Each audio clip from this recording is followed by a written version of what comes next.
Kaya po ito, yung gobyerno po ni Pangulong Bongbong Marcos, kinagigiliwan po eh. Gusto po ng mamamayang Pilipino. Tingnan nyo po, pati po kakamping.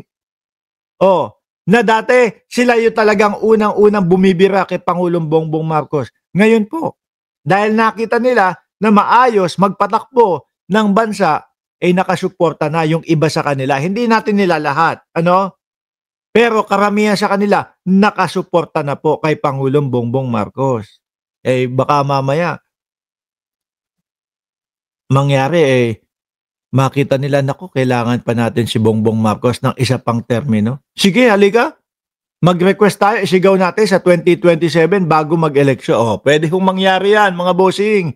Bakit po? Kasi lagi namang ang nangyayari kapag kapapalit ang presidente, merong mga bagay-bagay o merong mga proyekto na hindi itinutuloy ng susunod o yung parating na presidente. Kaya ang nangyayari, nauudlot at natitiwangwang imbis na tuloy-tuloy po ang pag-angat ng Pilipinas. Baka malungkot ang Pasko ni Sara kasi konti na lang ang makurakot ng OBP. Dati kasi yung pagnanakaw nila hindi nasisita o napapansin. Ganyan sagot ko dyan, no? Agree. Ano?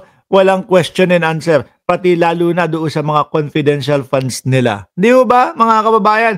At ngayon, no, buti nandito pa tayo, nakakapagsalita pa tayo. At nandito pa tayo, nakakapag-live pa tayo sa YouTube, mga bossing. Bakit to? Kasi doon sa Facebook, mga kababayan, ganito pa din pala style ng mga DDS. No? Trending si Guanzon. Nagwala sa Rockwell Mall.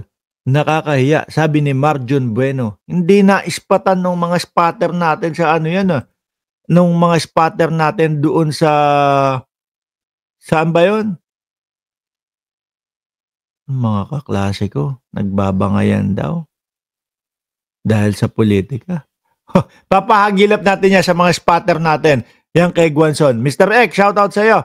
Ngayon ang style pala ng mga DDS hanggang ngayon mga bossing ay yung i-delete yung account, ipa-hack yung account, i-report yung account kasi hindi nila kinakaya sa argumento. Yun na pala style nyo mga DDS hanggang ngayon Pangit ng ganyang style. Pambobo yung ganyang style. Sabi po dito ni Mami Pebbles Talakera, natulog lang ako na wala na ang accounts nila Jesus Palsis, Attorney Jesus Palsis, at ni kapatid Pinoy Canada at ni Kagawad Joey. Yung Kagawad Joey hindi ko napapanood. Pero ito pong dalawa, si Jesus Palsis, ayan. No, napapanood ko po yung mga vlog niyan, yung mga post niya, nakikita ko.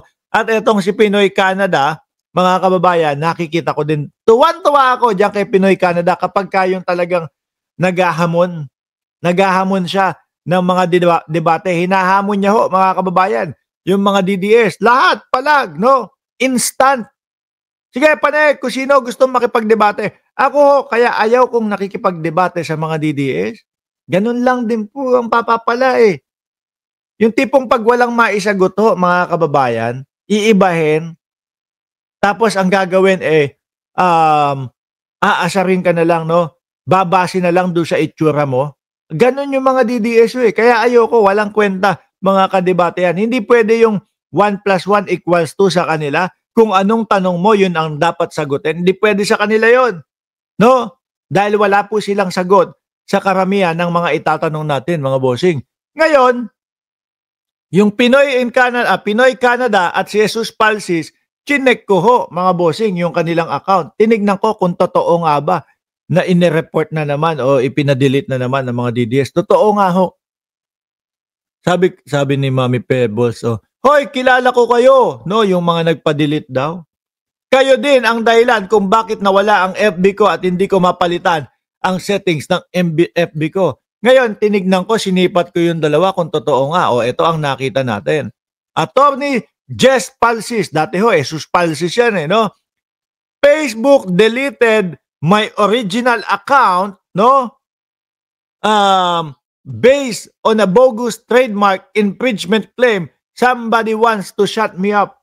Buti na lang po dito sa dito po sa YouTube, talagang sinisiyasat, inaalam nila lahat, no? Bago mag-delete ng ganyan. Doon sa Facebook, liit na nga. Nagreklamo. Liit na nga nilang magpasweldo dyan eh. Ang liit-liit na nga ng monetization dyan eh. Mahilig pang maniwala doon sa mga fake na mga nagre-report. O, di ba?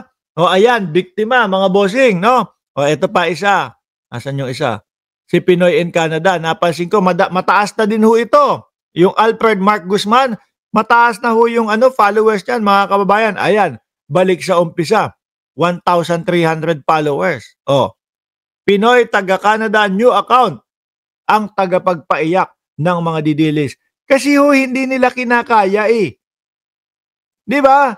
Hindi ho nila kinakaya itong mga ito. Miski tayo naman, hindi kaya niya mga yan. Kaya lang, ayaw lang natin ng mga gaganon-ganon na mga debate tayo. Tapos pag tinanong mo, wala namang maisagot. Hindi naman makasagot. Ang gagawin na lang nila is ad hominem na lang po. Titirahin yung pagkatao mo. Sasabi, ang pangit-pangit mo.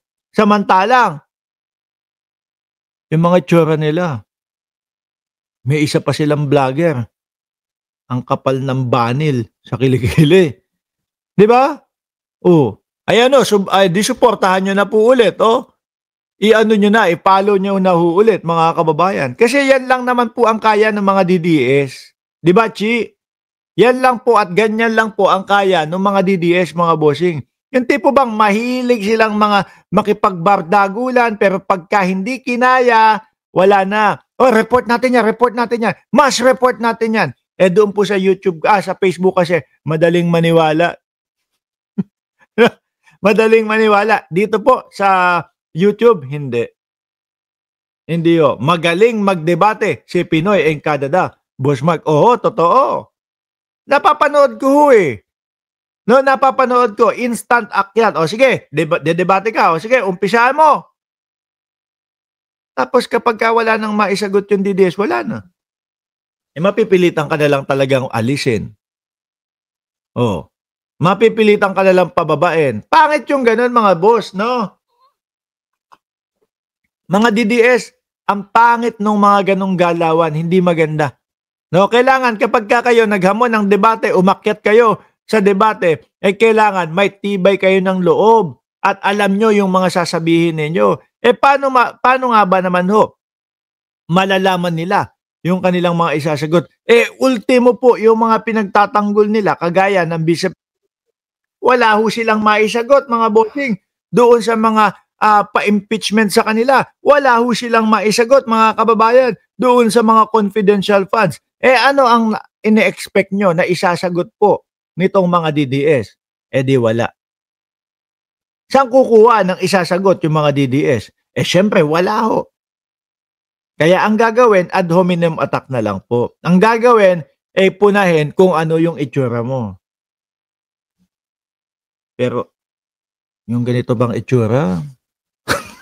Sandali, nakalimutan ko, kaya nga pala ako nag-shades. May mga muta-muta ako.